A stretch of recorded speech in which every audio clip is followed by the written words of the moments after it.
وَلْتَكُنْ مِنْكُمْ أُمَّةٌ يَدْعُونَ إِلَى الْخَيْرِ وَيَأْمُرُونَ بِالْمَعْرُوفِ وَيَنْهَوْنَ عَنِ الْمُنْكَرِ وَأُولَئِكَ هُمُ الْمُفْلِحُونَ. Assalamualaikum warahmatullahi wabarakatuh. Alhamdulillah, wassalatu wassalamu ala rasulillah ba'd. Saudara cinta Allah subhanahu wa ta'ala, tema kita kali ini adalah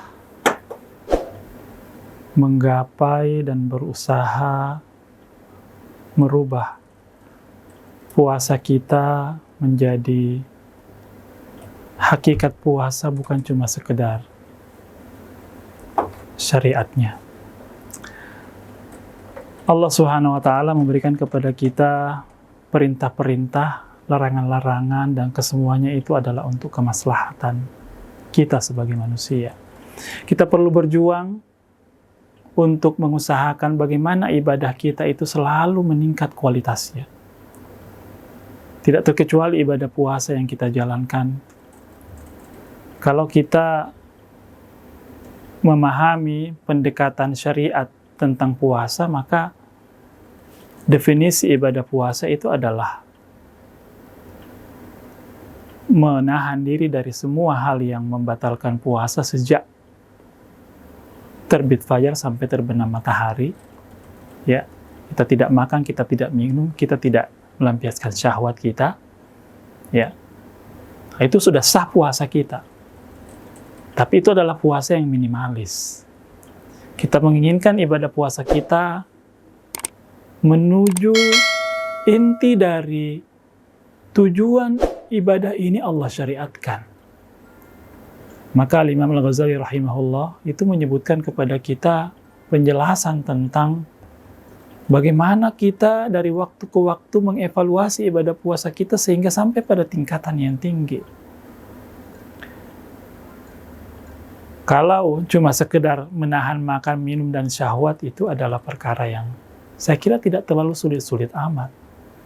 Tapi yang menjadi tantangan kita, inti dari ibadah puasa itu adalah menahan diri dari semua hal yang Allah tidak sukai. Menahan seluruh anggota tubuh kita dari dosa, dari hal-hal yang tidak Allah sukai. Itulah inti dari ibadah puasa. Ya.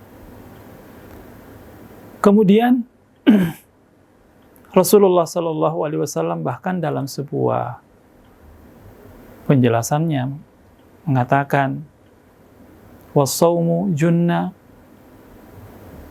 fa idza kana yaumu saumi ahadikum, fala yarfus wa la yaskhab." Dan ibadah puasa itu adalah perisai.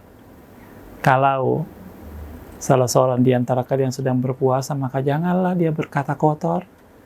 Jangan juga dia berbantah-bantahan. Tahan lidah ini dari berbuat sesuatu yang, berkata sesuatu yang tidak diridhai oleh Allah. Wa in sabbahu ahadun aw syatamahu falyaqul inni imru'un shaim. Kalau ada orang yang mengajaknya bertengkar, ya, memancing emosinya, amarahnya, katakan saya lagi berpuasa. Ini adalah seni menahan diri. Ya. Menahan lisan, menahan amarah. Dan itulah inti ibadah puasa. Bagaimana kita memastikan bahwa tidak ada dari anggota tubuh kita ini yang terlibat pada perkara-perkara yang tidak diridhai oleh Allah Subhanahu wa Ta'ala. Dan puncak dari ibadah puasa itu adalah bahwa kita mengkondisikan pikiran kita, hati kita, sampai tidak ada lintasan pikiran yang mengajak kita untuk berdosa, menginspirasi kita untuk melakukan pelanggaran-pelanggaran. Nah, ini yang perlu untuk kita pahami. Filosofi ibadah puasa itu bagaimana kita mensterilkan diri kita dari hal-hal yang tidak diridhai oleh Allah. Dalam bentuk perkataan, perbuatan, tindakan, ya, pikiran-pikiran yang negatif dan seterusnya. Dan itu butuh latihan. Itu butuh pembiasaan. Maka di Ramadan yang mulia ini, sejak Ramadan masuk sampai terus kita menjalaninya di hari-hari ini, kita perlu bertekad bahwa bulan ini adalah bulan di mana saya jauh dari dosa. Saya jauh dari kelalaian. Yang ada adalah inspirasi untuk selalu berbuat kebaikan. Tidak siang harinya, tidak malam harinya, semuanya. Karena sungguh mahal waktu-waktu Ramadan ini. Sungguh berharga waktu-waktu Ramadan ini apabila tidak diisi dengan perkara-perkara yang bisa melipat gandakan kebaikan-kebaikan kita di sisi Allah Subhanahu wa Ta'ala. Maka ketika Allah Subhanahu wa Ta'ala memberikan kepada kita kesempatan berRamadan, kita perlu mawas diri. Kita perlu berjanji di hadapan Allah Subhanahu wa Ta'ala, ya Allah, aku ingin menjadikan ibadah puasa aku tahun ini adalah ibadah puasa yang terbaik yang pernah ada, yang pernah aku lalui, ya Allah. Karena boleh jadi ini adalah Ramadan terakhirku. Yang dengan itu insya Allah ketika kita punya tekad, ketika kita memahami makna tentang filosofi puasa adalah intinya menahan diri dari semua hal yang Allah tidak sukai dan mengisi waktu-waktu kita dengan hal-hal yang produktif, maka kita akan termotivasi.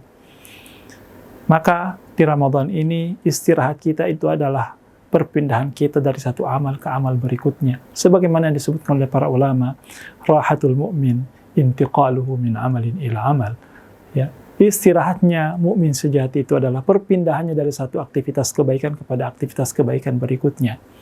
Ramadan ini adalah hari-hari maraton panjang. Kita perlu memastikan bahwa kita memiliki energi yang cukup untuk bisa melalui itu semuanya dengan baik. Dan sekali lagi, itu tidak akan mungkin terjadi ketika kita punya tekad yang kuat, punya azimah yang kokoh, dan kita memahami filosofinya sehingga kita termasuk hamba-hamba yang selalu berusaha mengisi waktu-waktu kita yang berharga ini di hari-hari Ramadan yang mulia ini dengan amal-amal yang produktif dan menjauhkan diri kita dari hal-hal yang tidak produktif, yang akhirnya kita beruntung dengan seluruh fasilitas Ramadan itu. Amin Allahumma amin. Wassalamualaikum warahmatullahi wabarakatuh.